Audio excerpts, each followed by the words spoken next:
First on report. താൽക്കാലിക VC നിയമനത്തിൽ appeal നൽകാൻ ഗവർണർ. അനുകൂല വിധി ലഭിക്കുമെന്നാണ് നിയമോപദേശം. നാളെ സുപ്രീം കോടതിയെ സമീപിക്കാൻ ശ്രമം. വിവരങ്ങളുമായി റഹീസ് റഷീദ് ഉണ്ട്. റഹീസ് റഷീദ്, ഇതുകൊണ്ടൊന്നും പഠിച്ചില്ല. സിംഗിൾ ബെഞ്ച് വിധി വന്നു, ഹൈക്കോടതിയുടെ ഡിവിഷൻ ബെഞ്ച് വിധി വന്നു. സിസാ തോമസിനെയും ശിവപ്രസാദിനെയും സാങ്കേതിക ഡിജിറ്റൽ സർവകലാശാലകളുടെ താൽക്കാലിക VC സ്ഥാനത്ത് നിന്ന് എടുത്തു നീക്കി. അത് ഗവർണറിന് തിരിച്ചടിയായി എന്ന വിലയിരുത്തലുകൾ വന്നു. വീണ്ടും പോരാട്ടത്തിനൊരുങ്ങുകയാണോ ചാൻസലർ?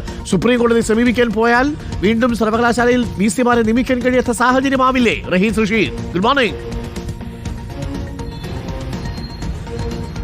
Good morning Arun. നിർണായകമായ ഒരു നിയമോപദേശം രാജ്ഭവന് ലഭിച്ചിരിക്കുന്നു. അതിൽ പറയുന്നത് സുപ്രീം കോടതിയിൽ അപ്പീൽ സമർപ്പിക്കുകയാണെങ്കിൽ അനുകൂലമായ ഒരു വിധി താൽക്കാലിക VC നിയമനത്തിൽ ലഭിക്കും എന്നതാണ് ഗവർണർക്ക് സുപ്രീം കോടതിയിലെ പ്രമുഖ അഭിഭാഷകരിൽ നിന്ന് ലഭിച്ച നിയമോപദേശം. ഇതിന്റെ അടിസ്ഥാനത്തിലാണ് സുപ്രീം കോടതിയിൽ ഹൈക്കോടതി ഡിവിഷൻ ബെഞ്ചിന്റെ വിധിക്കെതിരെ സുപ്രീം കോടതിയെ സമീപിക്കാനുള്ള ഒരു നീക്കം രാജ്ഭവൻ നടത്തുന്നത്. അതിന്റെ നടപടിക്രമങ്ങൾ ആരംഭിച്ചതായും നാളെ സുപ്രീം കോടതിയെ സമീപിക്കാനാണ് ആലോചന, അല്ലെങ്കിൽ തീരുമാനം. അതനുസരിച്ചുള്ള നീക്കങ്ങൾ നടത്തുന്നു എന്നതാണ് രാജ്ഭവനിൽ നിന്ന് അറിയാൻ സാധിച്ചത്.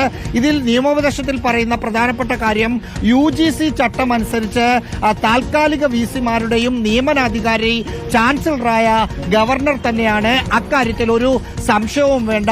ഇവിടെ സിംഗിൾ ബെഞ്ച്, ഹൈക്കോടതിയുടെ സിംഗിൾ ബെഞ്ച് വിധി വന്നപ്പോഴും ഡിവിഷൻ ബെഞ്ച് വിധി വന്നപ്പോഴും UGC-യെ കേട്ടിട്ടില്ല.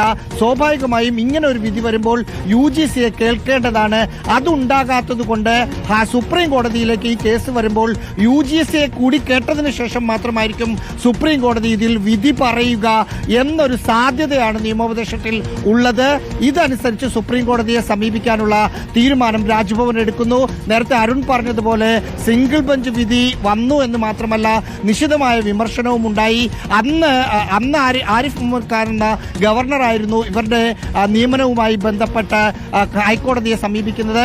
പിന്നീട് അതിന്റെ അപ്പീൽ അത് തള്ളിയപ്പോൾ അപ്പീൽ കൊടുക്കാൻ തീരുമാനിച്ചത് ഇപ്പോഴത്തെ ഗവർണറായ രാജേന്ദ്ര വിശ്വനാഥ് ആർലേക്കറാണ്. അതും ഡിവിഷൻ ബെഞ്ച് ഇന്നലെ തള്ളി. സ്വാഭാവികമായും പകരം VC-മാരെ സർക്കാർ പാനലിൽ നിന്ന് ഉടൻ നിയമിക്കും എന്നായിരുന്നു വിചാരിച്ചിരുന്നത്. ഇന്നലെ ഹൈക്കോടതി ഡിവിഷൻ ബെഞ്ചിന്റെ വിധി വന്നതിന് പിന്നാലെ അപ്പീൽ പോകാനില്ല എന്ന നിലപാടായിരുന്നു ആദ്യഘട്ടത്തിൽ രാജ്ഭവൻ എടുത്തിരുന്നത് എന്നാണ് നമ്മൾ മനസ്സിലാക്കുന്നത്. നമ്മൾ രാജ്ഭവനുമായി ബന്ധപ്പെട്ടപ്പോഴും അങ്ങനെ തന്നെയായിരുന്നു പറഞ്ഞിരുന്നത്.